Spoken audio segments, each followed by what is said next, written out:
Hello NEET aspirants. NEET UG 2026 MBBS BDS rank list வந்தாச்சு. Students கவனமாக கேளுங்க. உங்களுடைய எம்பிபிஎஸ் பிடிஎஸ் கவுன்சிலிங்க்கு அப்ளை பண்ணிருந்தீங்க அப்படின்னா உங்க ரேங்கை இப்பவே செக் பண்ணிக்கோங்க.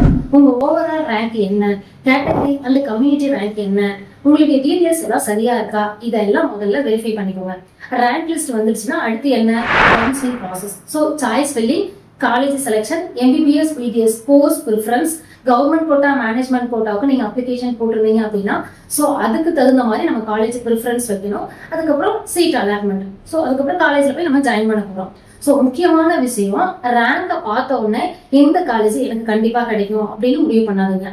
ரேங்க், கேட்டகரி, உங்களுடைய quota, previous year cut off, இந்த வருடம் காம்படிஷன்ஸ் எப்படி இருக்கு, சீட் அவைலபிலிட்டி எப்படி இருக்கு, இது எல்லாம் பார்த்து தான் உங்களுடைய காலேஜ் ப்ரிஃபரன்ஸ் கொடுக்கணும். ஸோ சரியான சாய்ஸ் ஃபில்லிங் ஸ்ட்ராட்டஜி இருந்தால் தான் நல்ல காலேஜ் கிடைக்க அதிகமான வாய்ப்பு இருக்கு. ஸோ எம்பிபிஎஸ் பிடிஎஸ் கவுன்சிலிங்க்கு காலேஜ் செலெக்ஷன், சாய்ஸ் ஃபில்லிங்க்கு கைடன்ஸ் தேவைப்பட்டுச்சு அப்படின்னா நம்மளுடைய ஸ்கிரீன்ல தெரியுற நம்பருக்கு கான்டாக்ட் பண்ணுங்க.